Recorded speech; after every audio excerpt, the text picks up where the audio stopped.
ఇంకోటి are you really a doctor? అది నిజంగా నేను డాక్టర్ అండి. సర్టిఫికేట్లు కావాలంటే చూపించాను. Okay, so really doctor, so తను రియల్లీ డాక్టర్ అనమాట. సో యాక్చువల్గా నేను ఇంటర్న్షిప్ లో ఉన్నప్పుడే స్టార్ట్ చేసా. కిందంతా నా డాక్టర్ రీల్సే ఉంటాయి, స్టార్టింగ్ ఓకే నా స్క్రబ్ రీల్సే ఉంటాయి. ఇంకో కామెంట్ కూడా వచ్చింది, బాబు ఏమి ఉన్నాయి రా బాబు అని. అదే చెప్పాను కదా, నాకు తెలియదు కానీ వాళ్ళైతే నేను మీకు ఆల్రెడీ చెప్పాను కదా, నన్ను ఓన్లీ ఒక ఆర్గాన్ లాగే చూస్తే వాళ్ళ మదర్కి ఉంటే వాళ్ళ సిస్టర్కి ఉంటాయి, అది నా ప్రాబ్లం కాదు కదా. ఓకే, గాడ్ గివెన్ గిఫ్ట్ అంటారు. సో ఇప్పుడు వాళ్ళ గురించి అబ్బాయిల గురించి మనం మాట్లాడుకోవాలంటే చాలా మాట్లాడుకోవచ్చు. ఇంకో కామెంట్ కూడా వచ్చింది, ఆ బైక్ కి ఓనర్ ఎవరు, స్పీడ్ గా పోతుంది. ఏంటది ఆ బైక్ కి ఓనర్ ఎవరు అంటే నీకు ఓనర్ ఎవరు? నేను దాని ఆన్సర్ చెప్పాలంటే లైక్ క్వశ్చన్ ఎక్స్ప్లెయిన్ చేయాలంటే నా బాయ్ ఫ్రెండ్ ఎవరు అనే కదా, అంతే కదా. ఇది అంత పర్సనల్ నేను ఇన్స్టాల్ చెప్పాల్సిన అంత అవసరం లేదు. రేపు పెళ్ళైనప్పుడు మమ్మీ డాడీకి చెప్తాను, అక్కడ వరకు ఫైన్. ఓకే, సో మొత్తానికి అయితే ప్రజెంట్ ఫ్రీగా హ్యాపీగానే అయితే ఉన్నా అంటావు. Hypothetical question. ఓకే, సో అంటే మేబీ ఉన్నారేమో అని నేను అనుకుంటున్నా. సో చెప్తలేదంటే మేబీ అఫ్ కోర్స్ ఉండే ఉంటారు. సో ఎవరు అదృష్టవంతులు అని చెప్పి చాలా మంది అనుకుంటున్నారు, నేను అనుకుంటలేను. సో ఇంకా ఎలా నడుస్తుంది లైఫ్? అలా కామెంట్లతో ఇప్పుడే ఇంటర్వ్యూలు స్టార్ట్ చేసి ఇలా అవుతుంది. అసలు మీరు ఎక్స్పెక్ట్ చేశారు అంటే ఒక ప్రొఫెషనల్ లో ఒక డాక్టర్ ఆ సిచ్యువేషన్ అంటే ఆ పొజిషన్ లో ఉండి సో ఇలాంటి కామెంట్స్ వింటుంటే లైక్ మీరు కొలీగ్స్ ఉంటారు, సో హాస్పిటల్కి వెళ్ళినప్పుడు కూడా పేషెంట్స్ చాలా మంది మీ దగ్గరకు వస్తూ ఉంటారు. సో వాళ్ళ మిమ్మల్ని ఆ కామెంట్ల వాళ్ళని డాన్స్ల వాళ్ళ మిమ్మల్ని నెగిటివ్ గా చూసిన వాళ్ళని రియల్ లైఫ్ లో ఇప్పుడు దాకా నేను అసలు అంటే అదే నేను ఫీల్ అవుతాను. కామెంట్లు ఏముంది వాడు కనిపించడు, అది ఖచ్చితంగా ఫేక్ అకౌంట్ అయి ఉంటుంది. మాక్సిమం ఒక 100 కమెంట్స్ నెగిటివ్గా వచ్చిందంటే 90 అకౌంట్స్ ఫేక్ అకౌంట్స్ అయి ఉంటాయి. 10 ఇంకా వాడు ఎవడో దరిద్రుడు అయ్యి పెట్టే ఉంటాడు తప్ప బయట కనిపించినప్పుడు ఇప్పుడు దాకా ఒక్కళ్ళు కూడా నెగిటివ్గా రిసీవ్ చేసుకుందే లేదు. ఇంకా నేను ఏ హాస్పిటల్లో వర్క్ చేస్తానని నేను ఎక్కడ ఇప్పుడు దాకా మెన్షన్ చేయలా, ఎప్పుడు మెన్షన్ చేయలే. బట్ హాస్పిటల్కి వచ్చిన క్లయింట్స్ ఎప్పుడైనా చూసి ఈ మేడం ఆ మేడమే కదా అని గుర్తుపట్టినా వాళ్ళు ఇంకా నా కోసం వస్తారు కానీ హాస్పిటల్కి ఎప్పుడు బ్యాడ్ గా రిసీవ్ చేసుకున్న వాళ్ళు బయట అయితే ఇప్పుడు దాకా నేను చూడలేదు. ఓకే, అంటే రియల్ లైఫ్ లో చూస్తూ ఉంటారు కదా, అంటే వాళ్ళకి ఆ చూస్తుంటే మనకు అర్థమైపోతుంది. ఇన్స్టాగ్రామ్ లో గుర్తుపట్టిన వాళ్ళు బయట ఒక బ్యాడ్ కమెంట్ ఎందుకు నన్ను జడ్జ్ చేయాలి? బ్యాడ్ కామెంట్ అంటే నేను ఇప్పుడు మీ వీడియోస్ చూస్తూ ఉంటారు, ఆ డాన్స్ కూడా చాలా మంది చూస్తూ ఉంటారు. సో మీ ఇంటి పక్కన వాళ్ళు కానీ మీ పేరెంట్స్ కూడా చూస్తూ ఉంటారు. అంటే ప్రొఫెషనల్ గా డాన్స్ చేసి ఉంటే ఏ పెద్ద డీ డాన్సర్ అయిపోయేదాన్ని అని అనుకుంటున్నారు. లేదు అయ్యేదాన్ని. అవునా? ఓకే, సో మీ ఇంట్లో వాళ్ళు ఎప్పుడు ఏమన్నా మరి మిమ్మల్ని ఎందుకు ఇలాంటి డాన్సెస్ చేస్తుంటే ఇలాంటి ఫస్ట్ మీరు మాట్లాడుతున్నప్పుడు ఇలాంటి డాన్స్ అలాంటివి అనిపిస్తుంది కాబట్టి అలాంటి డాన్స్ అది మీ పర్స్పెక్టివ్, మీ స్టేట్ ఆఫ్ మైండ్ కూడా నా పర్స్పెక్టివ్ అడగడానికి ఇది కాదు ఇంటర్వ్యూ కాబట్టి జనాల వర్షన్ నేను మిమ్మల్ని అడుగుతున్నా. సో వాళ్ళు నన్ను ఈ క్వశ్చన్స్ అడుగుమన్నారు కాబట్టి సో ఉన్నారు, వాళ్ళ పేర్లు నేను చెప్పలేను కదా. సో చాలా మంది జనాలు చూస్తూ ఉంటారు, ఈ అక్కని ఇంటర్వ్యూ, ఆ పిల్లలు ఇంటర్వ్యూ, ఆ పోరిన్ ఇంటర్వ్యూ అని చెప్పి చాలా మంది చెప్తూ ఉంటారు. సో అందులో మీరు ఒకరు నన్ను ఇంటర్వ్యూ చేసేది ఈ రోజు.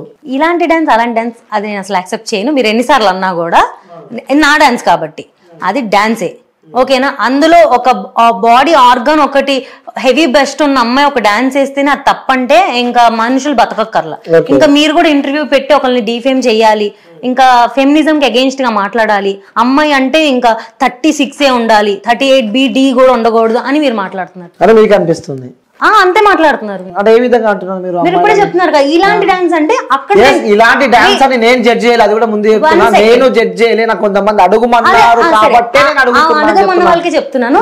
ఇలాంటి డాన్సర్ అంటే మాక్సిమం నేనేం కొరియోగ్రాఫర్ కాదు. ఫస్ట్ థింగ్ నేను కొరియోగ్రాఫర్ కాదు, నేను వేరే వాళ్ళు చేసిన రీల్స్, ఇప్పుడు ట్రెండింగ్ లో ఉన్న సాంగ్స్, కొత్తగా హీరోయిన్స్ చేసిన సాంగ్స్ ని ఆ స్టెప్స్ చూసి సేమ్ రిప్లికేట్ చేయడానికి ట్రై చేస్తాను. కొన్ని కామెంట్స్ మీ రీల్స్ కి పెట్టడం జరిగింది, నేనే చెప్తా ఏంటో కూడా. చెప్పు మరి. ఓన్లీ నాకు వచ్చే main comment 1 breast, female breast, ఇది ఒక్కటే వస్తుంది. అది తప్ప నాకు ఇంకేది రాదు, ఓన్లీ బ్రెస్ట్ గురించి మాత్రమే వస్తుంది. ఓకే, సో అలాంటి వాళ్ళకు కూడా సమాధానం ఇవ్వాల్సిన అవసరం మన ఇంటర్వ్యూలో ఉంది. సో ఏం చెప్తారు మీరు? అది అంటే అది నేను చెక్కుకోలేదు, నేనేం బొటాక్స్లు ఏం చేయించుకోలేదు. అది గాడ్ నాకు ఒక బాడీ నేచర్ ఇచ్చాడు, దానికోసం నేను రోజు చుడిదార్ వేసుకొని చున్నీ వేసుకొని తిరగలేను. ఎవరి స్టైల్, డ్రెస్సింగ్ స్టైల్ అనేది వాళ్ళది. సో ఇప్పుడు ఒక డ్రెస్ తయారు చేస్తున్నారంటే అన్ని సైజులకు తయారు చేస్తున్నారు. ఓకే, అది వేసుకున్నప్పుడు మన బాడీ ఫిగర్ ఒకలా కనిపిస్తుంది అంటే అది అలాగే కనిపిస్తుంది, అంతే. దానికి నేనేం చేయలేను. ఇదే అమ్మాయి, సేమ్ అమ్మాయి ఒకవేళ సన్నగా ఉండి ఒకవేళ ఫ్లాట్ బ్రెస్ట్ కనుక ఉంటే ఆ అమ్మాయికి ఫ్లాట్ బ్రెస్ట్ అంటారు, ఒక అమ్మాయి హెవీ బ్రెస్ట్ కనుక ఉంటే హెవీ బ్రెస్ట్ అంటారు. ఇంకొక అమ్మాయిని ఎవరైనా జడ్జ్ చేయాలి ఇన్స్టాల్ అంటే ఓన్లీ అమ్మాయి బ్రెస్ట్ మీద మాత్రమే జడ్జ్ చేస్తారు. అది వాడి ఇంకా జ్ఞానం అంతే అనుకోవడమే.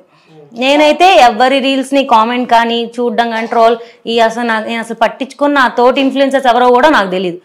నాకు ఒక ఇల్లు ఉంది, నాకు ఒక స్టూడియో ఉంది, నా దాంట్లో నాకు ఫోన్ ఉంది, నా వీడియో నేను చేసుకుంటా, నా ఎడిటింగ్ నేను చేసుకుంటా, నా పోస్టింగ్ నేను చేసుకుంటా, అంతవరకు. ఓకే, అలాంటి కామెంట్స్ చూసినప్పుడు ఏమనిపిస్తూ ఉంటుంది మీకు?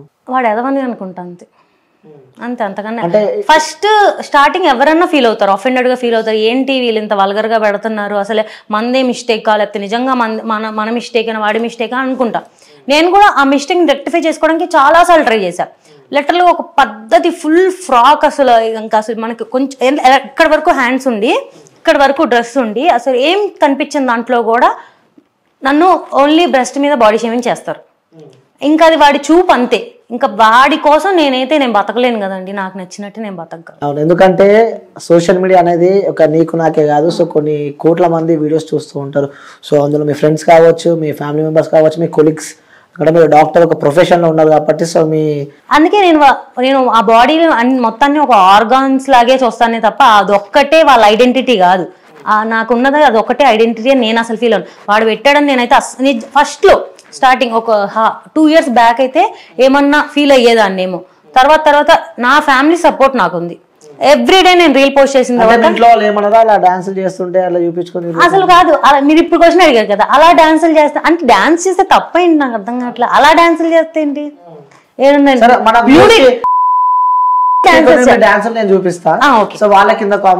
ప్రొఫైల్ పెట్టండి, అందరు కొంచెం ఫాలో కూడా అవుతారు. ఓకే, సో ఫాలో కూడా అయితే ఆఫ్ కోర్స్ ఫాలో కూడా నేనే చేపిస్తా గానీ, సో మీరు వేసిన డాన్సులు సో అవి ఎట్లున్నాయో నేనైతే చూసిన.